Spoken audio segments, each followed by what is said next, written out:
We're thrilled to be here. I had all sorts of issues with my virtual background, which is a testament to my ability to navigate technology. So you've got the brick wall, unfortunately. Beautiful brick. Sorry, Duncan. How are you today? In a rainy New York, I'm guessing. It's a little bit rainy here, and I'm a little flattered by that introduction. I didn't realize I'd done so many things. Many, many things. Kind of brings me to my first question. I was going to ask, give me a little bit of a background of your career to date. I know it's kind of spawned a number of different agencies, Sony Music. You've had a very kind of varied experience. So I'd love to hear about your story of how you ended up at Fiverr and a little bit of how it's different to kind of past experiences to date. Sure. So, yeah, most of my early part of my career was in advertising agencies in the UK, which was terrific, and I learned a huge amount. I took a slight deviation to one of my personal passions, which is music, and worked at Sony Music, which took me to, technically, I would say, the client side, although anyone who's ever worked with a music company will know it's not like a regular client, it's rock and roll. So that was super interesting, and it just taught me a different set of skills really to working in an agency, where in an agency you know a little bit about a lot of things. You become a bit of an expert in quite a few things, but not across the whole piece, not across the whole marketing mix. And so when this opportunity at Fiverr came in front of me, it reminded me of the opportunity at Sony was to kind of work across stuff, but within rock and roll. And here with Fiverr was an opportunity to do something which is revolutionizing something. And I'm a big fan of revolutions, and changing how the world works together is a pretty audacious mission. And the team of people at Fiverr who talked to me and attracted me are super intelligent. And it was an opportunity I just couldn't turn down. Fair enough. And the brand, you know, looking at the brand, it's gone through a significant evolution in and of itself. You know, from the start and the $5 services genesis of brand campaigns. I heard originally that you guys didn't spend a cent on marketing in your first 3 years. Correct me, could have been completely wrong there, but it's a huge change and evolution from that early positioning to now, with your first Super Bowl commercial in February and a new brand campaign, I believe, around the corner. I'd love to hear about like how you've seen the brand evolve in this space of time and some of the challenges along the way, particularly I'm sure in the last 18 months as many brands have struggled to adapt messaging to the current environment. Yeah, I mean, our brand has evolved tremendously over the last couple of years, and notably during the pandemic, we started out on a process to look at rebranding, evolving our brand image. I was actually over in London right before the lockdown, looking at different partners to work with, and we began that process before the lockdown. During the lockdown, yeah, we have transformed fundamentally. We did a campaign helping businesses go from the offline world to the online world, and we focused on some businesses in the Nashville area, and we turned that into our first real campaign, experimenting with the use of television, initially in North America, but then in Europe and in Australia, and we saw some fantastic results from that. We launched that at the same time as we took a look at our brand. We call it really more of a brand evolution than a rebrand.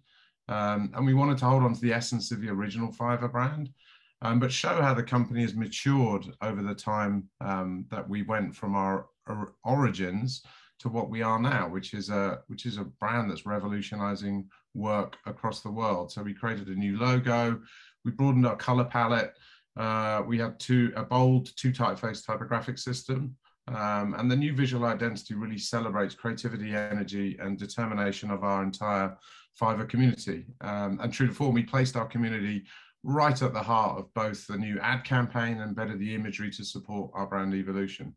So those were two tremendously exciting things for us to do during a lockdown. And then we decided to up the ante. We talked about doing a Super Bowl ad before, and it seemed like the right time to do it. And as a company that really is there to energize and help and assist any business to build their business, their brand, their dreams, whatever that happens to be, that's our core purpose. And we stumbled across the Four Seasons Total Landscaping business, who were the perfect business story for us, empowering a female-owned business who was pivoting because of something that had happened to them completely outside of their control. And if I dare give them a plug, there is a documentary about to be aired next week at the celebration of the infamous press conference. There's a documentary looking at how that happened and how it affected their business. And then we rang up and said, would you be in our Super Bowl commercial? And for anyone who hasn't seen the Super Bowl commercial, it's essentially a look behind what happened to their business, how they transformed, and how a company like Fiverr helped them. And it really was a celebration, albeit slightly tongue-in-cheek, of the entrepreneurial spirit and the fact that it's been a transformational year for so many businesses. And it was our way of really supporting that, and to be able to do that in the Super Bowl and not just do it as a ad, it was a complete campaign, 360 campaign, was quite something. And we called the spot Opportunity Knocks, which felt appropriate. And rather than go the route of employing a celebrity, we made Marie Saravo our celebrity. Her own celebrity. I love that story. I didn't know the full background to the campaign. Do you know what platform the documentary is airing on for anyone that wants to? It is airing on NBC Peacock and on MSNBC. Keep up with my subscription streaming services these days. And I think that's an interesting piece that you touched on with Fiverr's genesis and the way in which there's been a bit of a reevaluation for your positioning in the last year, but also in the way in which we approach work. And I hate to bring up the Great Resignation. We've all kind of probably sick of it at this point in time, but there has been a notable change in the way in which people interact with employers. And I think that comes down to this need for flexibility. We've all had a taste of flexibility in the last year and a half, call it, the flexible working hours, working from home.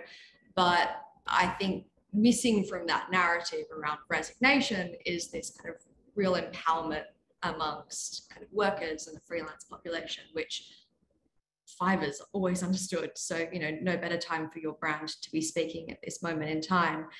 How have you seen the trend play out internally? And how do you, from a messaging standpoint, I don't want to say capitalize upon the opportunity, but kind of evolve your comms accordingly?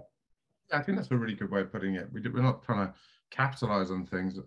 I think all that's happened is during this extraordinary period of imposed isolation, I guess, and the way that people have had to work, it's made a lot of people question what they're doing. I was reading an article the other day from my old boss, John Hegarty, who was saying that we as a group, we're always looking at obsessing about three things: future, speed, and access. And he talks about your own black book becomes a very limiting way of trying to find the right person. And I think what we're seeing is that people are viewing freelancing as something that is actually incredibly intriguing, incredibly helpful, and a way to reevaluate how people see their careers. So as a digital platform, Fiverr provides lots of opportunities for anyone to expand their skill set. You can start a side hustle or pursue freelance work full time. And what this kind of, I guess, for want of a better phrase, Great Resignation has shown is that people want more flexibility and they want autonomy over their careers. And people are tired of the 9-to-5 concept. And it's no longer the way that people want to work. And so we're unique in the fact that all the work done through our platform, it's entirely project-based. So freelancers aren't tied to hours. They're not tied to specific projects or when they want to work or the price that they want to charge, which is a common misconception. And so during the pandemic, we've thought very hard about what are the tools that might help people. Firstly, we launched Fiverr Business, which is designed really for teams and departments to collaborate with each other and manage products with freelance talent. And with Fiverr Business, managers of teams have got the ability to collaborate with each other. So if you've got a multi-person team and you're in a small to medium-sized business, you can all work together on the project and access exactly what's happening. On the seller side, we launched a tool called Subscriptions, which is a new feature that allows freelancers on Fiverr the opportunity to establish a more long-term relationship with customers. So they might know a little bit better what revenue they might see coming in from their projects, and expand the products and offerings and services to appeal to sort of larger businesses and agencies and corporate teams.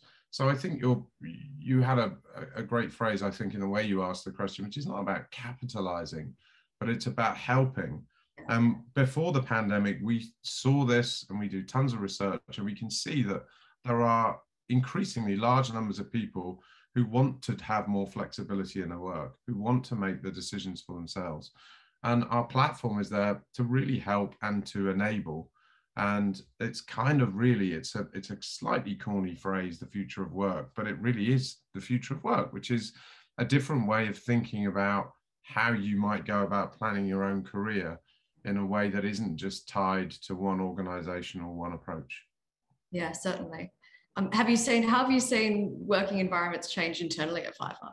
Curiously, are you in the office at the moment? Are you hybrid, working from home still? Yeah, we're hybrid. We see benefits with both the working from home and the in person. To do a Super Bowl ad remotely is something I didn't think I would experience.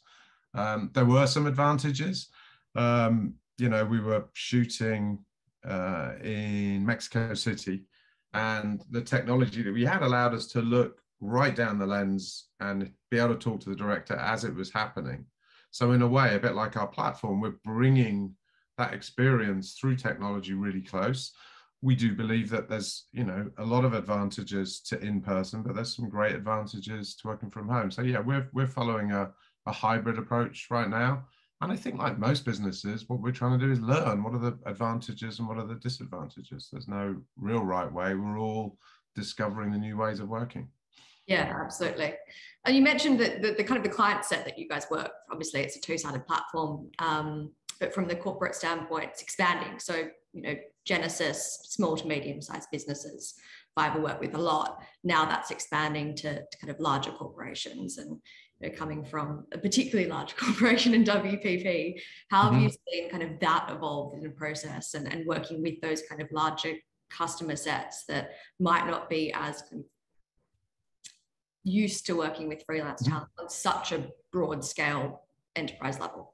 Yeah, I think one of the fascinating things, and going back to your first question, one of the things that attracted me to this role is that we aren't limited to one specific audience, and we're constantly evolving to meet the needs of businesses from a broad range of sizes and a broad range of freelance skills. So I'm guessing this conference center of gravity is in creativity, but we have over 500 digital services, and they're not all about creativity. Some of them are completely outside of creativity. So we have a gigantic range of the types of businesses and the types of services that we provide. We kind of think of ourselves as the everything store for digital services, a bit like Amazon is the everything store for products. We are the everything store for services, so not just creative services. So at the beginning of the pandemic, we thought about our messaging, and we thought about excluding empathy and support for freelance and business community, and we shifted our messaging. With that came a shift in our marketing strategy.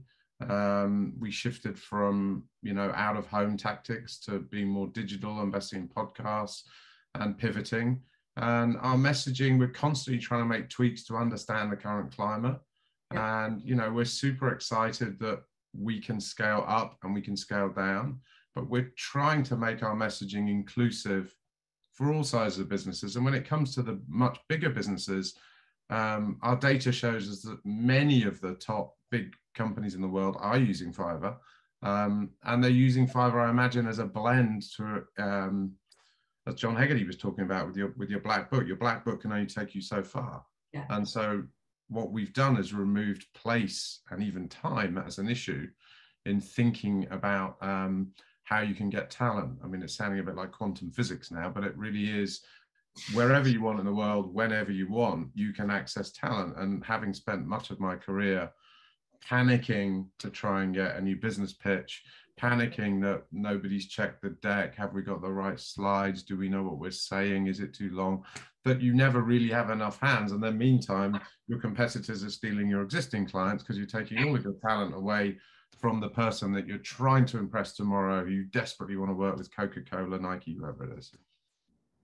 I'm sure a number of people watching will empathize with that struggle. And I think, like, speaking to so many different types of businesses, I know you've spoken about kind of the mass campaigns that you've invested in, and the Super Bowl being one of them.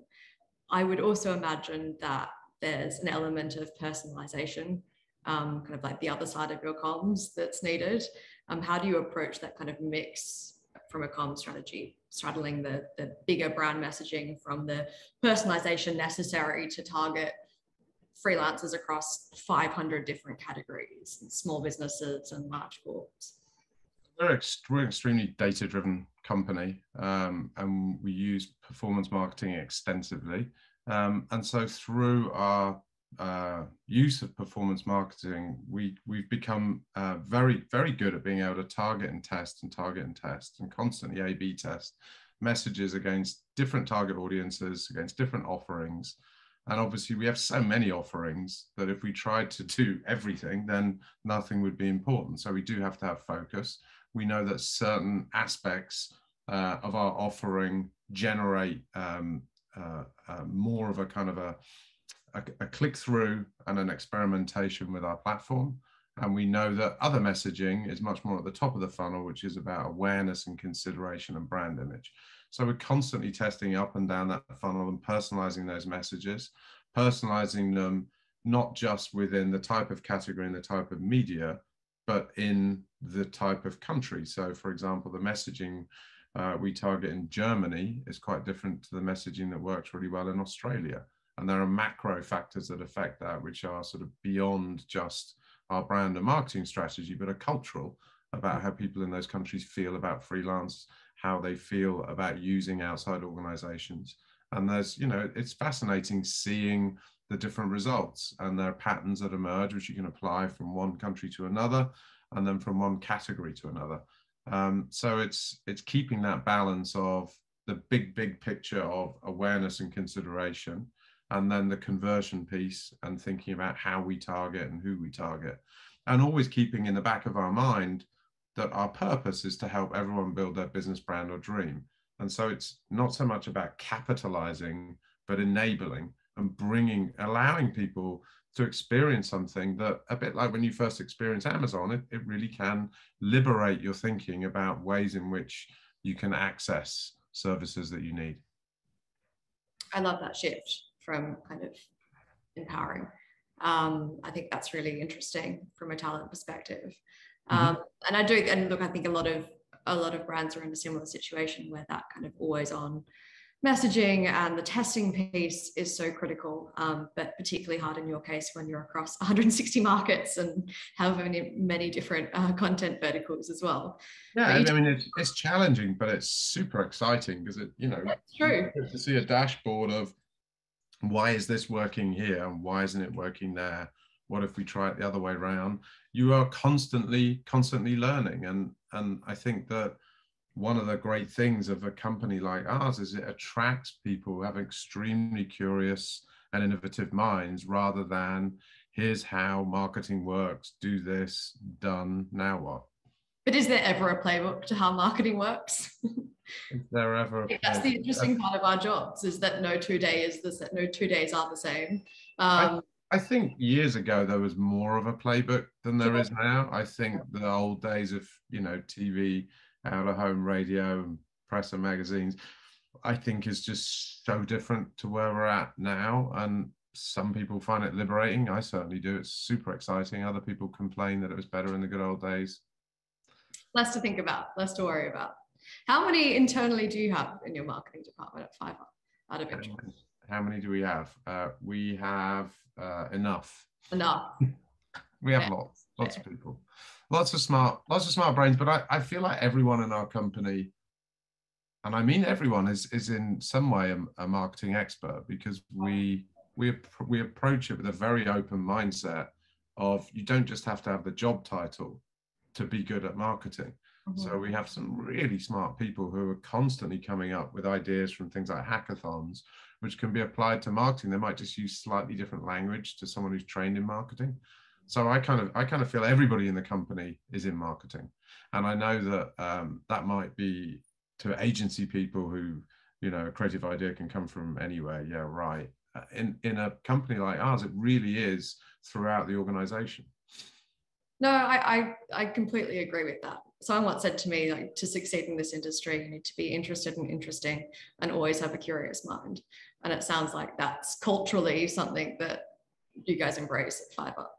Yeah, it's very much embraced at our company and encouraged. And it's amazing the results that you can see from the most unexpected sources. You know, we treat everybody with the same level of respect. It isn't about job titles and it isn't about seniority. It's about ideas and capability. How do you, you know, as a fairly broad organization in that sense and straddling so many markets, share kind of great work or share ideas and innovations internally? I know that's something that particularly is, you know, WPP is so big. That's a challenge that we have sometimes, is like, we do great work, but it's getting the word out internally is sometimes the hardest part. So we have regular town halls, and those town halls are for every aspect of our company. So not just marketing people. It could be HR, it could be product innovation, it could be a vertical manager, it could be anything. And then we do roundtables where we're listening to people at all levels in the company talk about challenges and ideas, and constantly just encouraging people to come forward with ideas and share those ideas. So we use a lot of technology tools internally, things like Slack. I think we're slightly addicted to WhatsApp. You know, there's a constant chatter of stuff, from the big official stuff to the smaller stuff. So right before this call, I was on Slack, on WhatsApp, on lots of different things, chatting about stuff. We're launching a new campaign tomorrow. So we had a big town hall yesterday, which was fun. And I'm sure a lot of that probably stems back to the fact of Israeli company. Israel's known for its tech sector. And you mentioned to me when we spoke earlier that there's a really strong tech background and ethos at Fiverr that plays into that culture of experimentation and testing. How does that play out, you know, both internally, which you touched on, but how does it influence your messaging and comms as a brand? Yeah, I think it's such a breath of fresh air that if you've ever worked with an Israeli tech company, you know that the speed with which we think and implement things is quite unlike most companies. And the passion of the kind of Israeli startup nation, this idea of innovation is so important, and wanting to really think of new ways of doing things, regardless of your job title, regardless of your experience, and sharing those ideas, and most importantly, acting on them. And I think that from my experience in the UK, and I don't want to bash the UK because I'm from there, or bash the US because I live here, but I think that the Israeli culture of actually completing it and getting shit done is second to none. So you've got this determination in terms of being innovative, and a determination to complete that loop, not just talk about it. So that can surface itself in terms of products, features, tools, support for our audience, expanding our messaging further. And our philosophy is that great ideas come from anywhere, which inspires curiosity and drives engagement. It's fascinating. Is you big office in Israel still?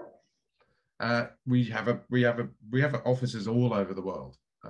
We have our HQ is in Tel Aviv, but we have offices in Kiev, we have offices in Serbia, offices all over North America, in Germany, in the UK, Australia. But yeah, our office in Tel Aviv, which pre-pandemic I used to visit a lot, is a hub of really exciting activity, and not just our office, but Tel Aviv in itself.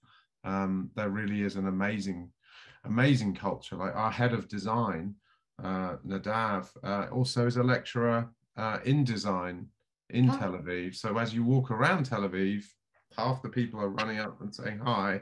So it's a much smaller group than, you know, a London or a New York type experience. But the blend of that with people in all those countries that I mentioned makes it super fascinating. And, you know, Israel is a very much a hub for technology and innovation. So many incredible startups originating there. And ultimately, it leads into how we approach creative innovation in Fiverr. In the brand world, we strive to be bold and brave in everything we do. And anyone on the team can share ideas, brainstorm, collaborate with amazing content. And it shows in the work that we do. Look at our Super Bowl ad. It was a very brave, very risky thing to do. Most other brands who were first-time Super Bowl advertisers were going the celebrity route, which I'm so glad we didn't. And far less not doing it for the first time in the middle of a pandemic where messaging and striking the right chord is hard enough in and of itself. I'd love to visit Tel Aviv. I'm much looking forward to, I think signs of travel are starting to reopen. I've been stuck in the US for the last year. So looking forward to getting back on a plane sometime soon. And speaking of kind of what's coming soon, you alluded to this earlier, but there may be a campaign imminent for Fiverr. What's coming next, both in terms of comms and then for Fiverr and for you, Duncan?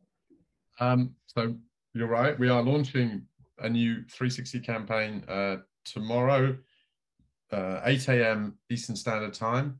I can't share too much detail on that here. I can share that it's bold and it illustrates the opportunities and professional services available on our platform for anyone with a business idea. And I think we might be able to play a teaser if you are wanting to. So, here we go.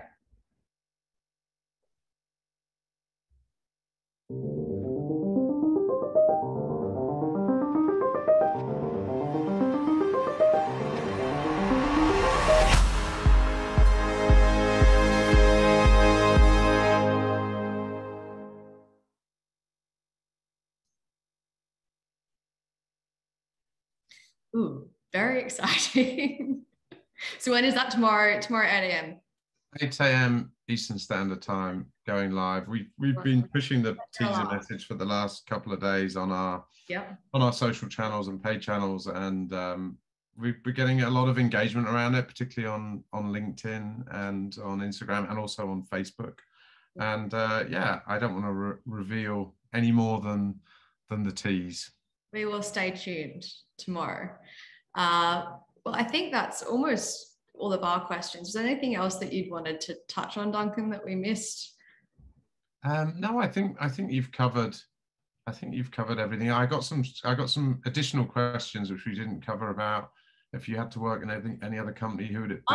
So yeah, quick fire questions. Let's do it. I was going to see if we have any in the chat, but I think feel free everyone to throw your questions in the chat and we can come to them in a couple of minutes. But while we wait, let's go through these quick fire questions. I love it. So if you had to work at any other company, who, where, and why? Who, where, and why?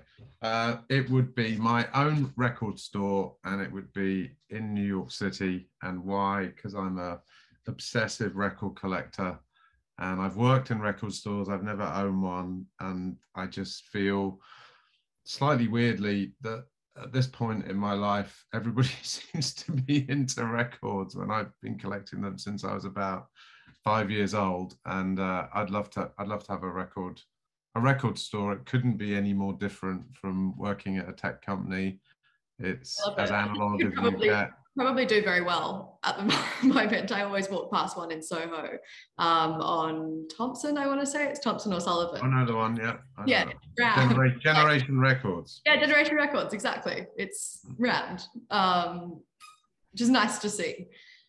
So similarly, New York or London? I know you've lived across New York. I've lived 23 or 24 years in London. I've been 14 years here. I mean, it's just, there's no comparison. I mean, everybody here wants to be in London, and most people in London want to be here. Having been in both, there's so much less of a frowny face and people getting all upset. And I think that New York, whilst it's in the United States, it's very different to the rest of the United States, as London is different to the rest of England, or the UK, sorry. And yeah, I prefer it. It's just, for me, you get 4 seasons, or you used to get 4 seasons. Now it's just summer and winter. I feel No, like it's just summer and winter. Yeah. oppressive summer and oppressive winter. But, I've lived across both as well, and similarly, today is a very It feels like London. Day in New York. So last series you watched? The last series I watched, TV. Yeah. The last thing I watched was The Maid on Netflix, which I thought was terrific. I watched it in part not because it's you know, a very heartfelt, somewhat disturbing true story. My brother moved to Seattle and lives on Bainbridge Island, which is where it's set. Fisher Island is Bainbridge Island, and Port Townsend is our favourite town. So I watched it for all the wrong reasons, and then got completely engrossed in it. And I don't think I've sobbed so much watching a TV program in my life. I mean, not the reason that I'm going to have to tune in, but sounds like a good one. It's certainly addictive. Final question, Duncan. We again spoke about this a little bit earlier. What's some advice that you'd give your younger self in terms of whether it be kind of career development or just general life advice, given the interesting career that you've had in life? Super easy. Anyone who knew me when I was younger, I would say 2 ears and 1 mouth. Use them in proportion that you were given them. I can't think of a better way to end this. Duncan, it's been a true pleasure. Thank you. I'm eagerly awaiting tomorrow's big launch and hope everyone that's tuning in has a look. For anyone that's trying to reach out, where should they contact you, follow you? LinkedIn, any social? LinkedIn, yeah. LinkedIn's easiest. Awesome. Well, thank you again. And thank you to the team at Brand Innovators for today. It was a real pleasure. Thank you for having us, and thank you for your excellent questions, and enjoy the rest of your slightly wet day. Thanks, Duncan. Have a good one. Bye-bye.